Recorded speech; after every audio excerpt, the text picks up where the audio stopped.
Fala galera, sejam bem-vindos aqui ao canal Química com Potássio. Eu sou o professor João Cássio e hoje nós vamos resolver aqui o nosso terceiro simulado para o UFRR 2025 e agora vamos iniciar com a parte do PSS1.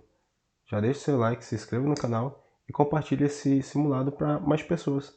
Então vamos lá para a nossa primeira questão aqui, que fala o seguinte, ó. O fogo fato, também chamado de fogo corredor do Boitatá, é uma lenda azulada que pode ser avistada em pântanos, brejos e cemitérios. Na ciência moderna, é geralmente aceito que a combustão é causada pela oxidação da fosfina. Então nós temos ali o pH3, que é a fosfina, o difosfano, que é o P2H4, e o metano. Junto à ionização de suas moléculas, formam plasma. Então ele está falando no processo aqui, né? E esses compostos produzidos pela decomposição orgânica podem causar emissões de fótons, uma vez que as misturas desses gases inflamam espontaneamente em contato com o oxigênio do ar, necessariamente aqui apenas pequenas quantidades para inflamar o metano, muito mais abundante para criar incêndios efêmeros e etc. Né? Está falando aqui do processo de fogo fato, que é um fogo que deriva da fosfina e entra em combustão no processo através dessa reação. Então nós temos essa substância que é o pH3 e nós temos essa substância que é o P2H4. E aí continua. Além disso, é produzido pentóxido de fósforo e o ácido fosfórico. Bom, qual é o número de oxidação do fósforo nestas substâncias? A gente precisa saber que o pentóxido de fósforo é um óxido. Então o nome já diz, pentóxido de fósforo. Então são 2 fósforos para 5 oxigênio. E o ácido fosfórico? Então aqui eu estou avaliando se o aluno sabe nomenclatura de ácido. No caso, é o H3PO4. Beleza? Agora nós vamos para o cálculo do NOx. Então aqui o cálculo do NOx vai ser o seguinte. Vou chamar o elemento de X mais 3 vezes o NOx do hidrogênio, que é 1, igual a 0. Né? Igual a 0 aí, a carga dele. Então aqui vai ficar X mais 3 igual a 0. E aí vai ficar X é igual a menos 3. Então o primeiro NOx aqui já foi determinado. Agora no segundo caso eu tenho 2 fósforos, então vai ficar 2x mais 4 vezes mais 1, que é o NOx do hidrogênio nessa situação. Aqui eu vou colocar igual a 0, porque não tem carga nenhuma, né? Então 2x mais 4 igual a 0. E aí eu tenho x é igual a 4 dividido para 2. Nós encontramos aqui, lembrando que esse valor vai ser negativo, certo? E aí vai ser menos 2. Agora nós vamos para o P2O5. Vou chamar também de 2x, beleza?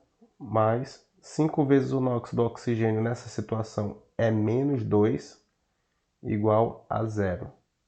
Então vai ficar assim, 2x menos 10 igual a 0. E aí vai ser x é igual a mais 10 dividido para 2, né? Então aqui no caso, o fósforo, ele vai apresentar um NOx igual a mais 5. E no último caso, nós vamos fazer a mesma coisa. Vamos chamar de x aqui para o fósforo, mais 3 vezes 1, que é o NOx do hidrogênio, mais 4 vezes menos 2, que é o NOx do oxigênio, e eu vou igualar isso a 0, beleza? Então vai ficar x mais 3 menos 8 igual a 0. X aqui vai dar menos 5, vai passar como mais 5, beleza? Então uma questão aí que abordou não só o conhecimento de nomenclatura inorgânica, que é o caso aqui da nomenclatura do óxido, né, e do ácido, mas também o cálculo do número de oxidação, que é um assunto também muito cobrado aí nos vestibulares, tá? Então o gabarito aqui ficou na letra E. Menos 3, menos 2, mais 5 e mais 5. Beleza, galera? Tranquilo? Vamos então para a questão de número 2. É uma questão que envolve o cálculo de gases e também a estequiometria, que são 2 assuntos muito corriqueiros nessa prova e a gente precisa saber os conceitos elementares da equação do gás ideal, que é a equação de Clapeyron e a estequiometria, né? Então, na combustão de 170 gramas de fosfina, aquele mesmo gás que a gente trabalhou na questão anterior, ok? Calcule o volume do gás produzido. Então, eu quero saber qual o volume do gás produzido submetido a uma temperatura de 127 graus Celsius. Então, na prova é sempre bom você já destacar esses valores aí, certo? Então, aqui vai ser 127 graus Celsius. E lembrando que sempre você tem que calcular em Kelvin. Então, é só somar com 273 e aí você tem uma temperatura de 127 mais 273, você tem 300, 400 Kelvin redondo aí, tá? Se você colocar em Celsius, isso vai dar errado. Isso vai dar errado. Aí eu tenho uma pressão de 5 atm, que é a condição do estado desse gás nesse momento. Então 5 atm de pressão. E a constante universal do gás pediu para a gente considerar isso aí, né? Aí, galera, eu faço o seguinte, ó. 0,08, eu coloco assim, ó. Menos 1, menos 2. Então, 8 vezes 10 a menos 2, 1, 2. 4 vezes 10 a segunda. Porque aí eu dou uma cancelada, fica fácil para calcular na hora. Considere 100% dos reagentes são consumidos durante o processo para a formação do produto. Então, estou dizendo que toda essa massa aqui, ó, desse reagente, ele vai reagir, tá? É uma condição ideal. Eu quero saber qual é o volume dos gases. Então, vamos voltar aqui, ó. Quem é gás aqui? Gás é o pentóxido de fósforo e a água. Então, para isso, eu vou precisar balancear essa equação, ok? Então, vamos lá. Para balancear essa equação, eu vou fazer o seguinte. Eu vou pegar o elemento que aparece só uma vez em ambos os lados, né? Então aqui pode ser o fósforo, que aparece uma aqui e aparece nesse daqui no produto. Pode ser o hidrogênio também, tá? Então não pode ser o oxigênio porque ele aparece nas duas substâncias. É preferível que você pegue o maior índice quando houver esse empate. Então se eu pegar o 3 aqui, ó, vou mandar para cá, né? Coloco o 3 aqui e aí eu pego o 2 e coloco aqui, né? E aí eu tenho dois fósforos, então eu coloco um aqui, beleza? Dois fósforos. E agora quantos oxigênios tem? Ó? 3 vezes 1, 3. Mais 1 vezes 5, 5. 3 mais 5 dá 8. Então aqui eu tenho que colocar 4. Beleza? Então é isso. O que está dizendo aqui? Está dizendo que quando eu reajo 2 mols da fosfina, do pH 3, eu produzo 1 mol de gás P2O5 mais 3 mols de gás H2O. Então, no geral, eu tenho um total aqui de 4 mols de gás, né? Como o gás ele tem um comportamento ideal, eu só preciso saber o total. Então, a proporção é de 2 para 4. Então, assim, ele produz o dobro. Agora, quantos mols de gás eu tenho em 130 gramas? Eu vou ter que fazer o seguinte, ó. Eu vou ter que calcular a massa molar dele, certo? E aí a massa molar dele, vocês sabem aqui, ó. Vê lá na tabela periódica. Aqui, ó. Você vê lá na tabela periódica. Você vai ver que, deixa eu ver. O fósforo, ele tem uma massa 31, o hidrogênio tem a massa 1. Então vai ser 31 gramas mais 3, né? Porque são 3 hidrogênios, eu estou falando de 34 gramas por mol. Então 34 gramas equivale a 1 mol do pH 3, tá? 34 gramas equivale a 1 mol do pH 3. Então 170 gramas, 170 gramas equivale a X mols. Então eu calculo aqui, ó, multiplica esse com esse com esse.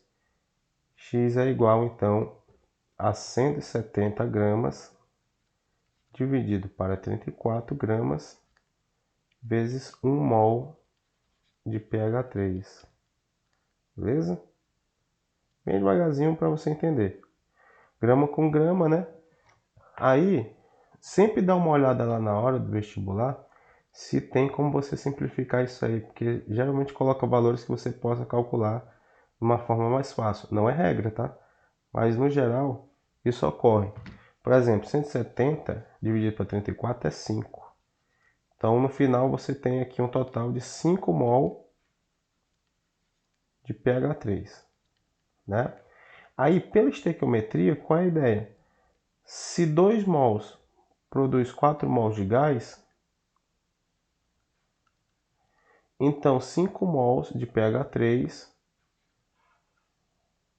vai produzir o dobro de gás, ou seja, 10 mols, né? Então, isso aqui, ó, eu entendo o seguinte, ó, produziu 10 mols de gases. Agora é só calcular, no caso, o volume desse gás aí, tá bom? Nessas condições. Então, para isso, eu vou utilizar a equação de Clapeyron. Então, a equação de Clapeyron é assim, ó, PV igual a nRT, né? Onde o volume vai ser igual a nRT sobre P. O volume, então, desse gás vai ser 10 mol, vezes a constante 8 vezes 10 a menos 2, atm, mol. Vou tirar as unidades aqui, senão não vai dar espaço, tá? Mas no geral, no final vai ficar o volume. Então 10, 8 vezes 10 a menos 2. E a temperatura eu coloquei como 4 vezes 10 a segunda. E vou dividir isso aí pela pressão que foi dada aqui de 5 atm, tá bom? Então aqui, ó, 5 atm. Aí, ó, isso com isso, tchau. Você tem então 10 vezes 8, 80, né? 10 vezes 8, 80, vezes 4, 320. E 320 dividido para 5, a gente tem um total aqui de 64, né? Então aqui 64 litros é o resultado, então, desse mol de gás formado. Aqui você poderia pegar 10 dividido para 5, dá 2. Aí você multiplica 2, né? 16, e aí multiplica por 4 até encontrar esse resultado. Então, o gabarito aqui ficou na letra B.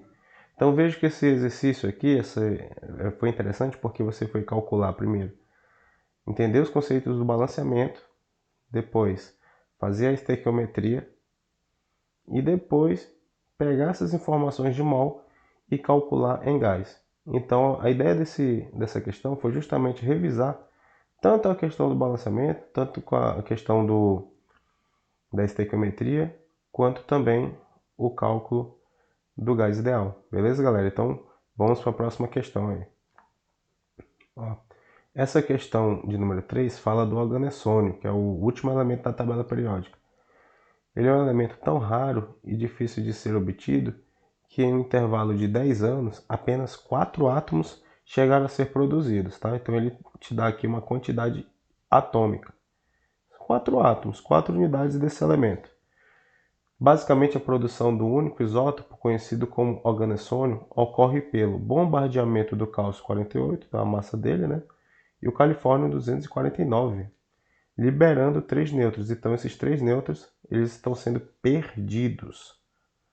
Coloquei aqui para você a equação, para você entender mais ou menos como funciona, tá? Mas a ideia é essa, ó. 20 mais 98, você tem aqui 118, que os prótons eles são fundidos. Aí, quando você pega aqui 48 e 249, você tem 297. Só que 3 nêutrons foram perdidos. Se você lembrar lá no conceito de massa, né? Massa é igual a prótons mais nêutrons, você vai lembrar que um nêutron tem a massa igual a do próton, beleza? Então, como ele perdeu 3 prótons, a gente entende que essa massa do organessônio aqui é 297 menos 3, que ele perdeu 3 nêutrons, na verdade, perdeu 3 nêutrons, né? E aí ele ficou assim, ó, organessônio 118 com massa 294. Então aqui também é uma informação que, se você olhasse na tabela periódica, por exemplo, então tem que ficar atento lá na tabela periódica na hora da prova. A massa dele é 294 mesmo, tá? A massa atômica do organessônio, certo? Então é isso. Então, resolvendo essa questão, vai ficar assim, ó. Sabendo que X é a massa do organessônio, é correto afirmar que o isótopo de organessônio citado no texto é o 297. Não, ele é o 294, porque ele perdeu 3 nêutrons de massa aí, né? Isso é muito comum nas reações nucleares, tá? Aí o aluno pergunta, professor, mas isso aí não está no edital da Federal, processos radioativos. Do segundo ano, realmente, radioatividade não consta, mas isso aí é uma informação que você aprende em química geral, sobretudo, na parte das propriedades atômicas e também lá dos modelos atômicos e tal, a gente introduz esse conceito, né? Então, o básico você tem que saber sobre desintegração, ou partículas alfa, beta e tal, né? Então, beleza. Aí, ó, a massa total dos átomos já produzidos é essa, a gente vai calcular. B, o organessônio é um elemento químico de maior massa, beleza, é de maior massa, mas ele não é de maior raio atômico, porque o raio atômico na tabela periódica, ele vai crescer da direita para a esquerda, né? Então, de maior raio atômico seria o Frâncio, né? Então tá fora aqui, ó. Por ser um gás nobre, tem 8 elétrons no subnível P. Gente, isso aqui é uma pegadinha, porque um gás nobre, ele tem a terminação S2, né? S2, P6. Lembra que ele vai ter 8 elétrons na camada de valência, que tem o S e o P. Lembra que o P só comporta no máximo 6 elétrons, né? Então não poderia ele ter ali, no caso, 8 elétrons no subnível P, mas sim no nível S e P junto lá, que representa esse nível. Então por isso que é errado. E aqui fala que o cálcio, então o cálcio ele está aqui, mas o califórnio ele está, deixa eu ver, o califórnio, ele está aqui, ó. Não são metais alcalinos, tá? Então por aí você já excluiria também essa possibilidade, saberia que o gabarito aqui é a letra C, né? Mas como calcula a letra C, ó? A massa total dos átomos já produzidos é 1,96 vezes 10 a menos 21, isso é uma informação. Cálculos de massa atômica ou quantidade de átomos, isso é muito cobrado no vestibular da Federal também. Então você vai fazer o seguinte, ó, 1 mol, ou seja, você tem aqui a massa dele, que é uma massa de 294 gramas por mol, né, que é a massa molar dele. Se é por mol, então a gente entende que é por 6 vezes 10 a 23 átomos. 23 átomos. Beleza, então qual é a massa dos átomos que já foram produzidos? 4 unidades, né? 4 átomos. O próprio texto falou aí. Átomo com átomo, tchau. Então vai ficar assim, ó. X é igual a 294, né? Evita colocar o resultado da multiplicação, coloca aqui primeiro, porque aí, se tiver que simplificar, você simplifica depois, tá bom? 294 vezes 4, e aqui você tem 6 vezes 10 a 23. Bom, aqui você poderia colocar 2 sobre 3. Enfim, eu acho que aqui não seria um problema fazer essa multiplicação, né? Deixa eu pegar aqui minha calculadora. 294 vezes 4 dá 1.176. E aí você viria resolvendo isso aí com calma, né? Então aqui, dividido para 6, 196 redondo. Então, ó, ficaria x é igual a 196 Como aqui está positivo, agora vai para cima no numerador, fica negativo. Vezes 10 a menos 23. E aqui se é 23, aqui vai aumentando. Ó. Menos 22, menos 21. Então o resultado 1,96 vezes 10 a menos 21. O que significa isso? A massa em gramas dos 4 átomos que foram produzidos, beleza? Uma questão média, um pouco puxando por difícil, que tem alguns conceitos a mais, mas no geral é isso. Espero que tenha servido para revisar alguns conteúdos para a nossa prova de vestibular. Eu fico por aqui e confira as próximas resoluções. Forte abraço e tchau!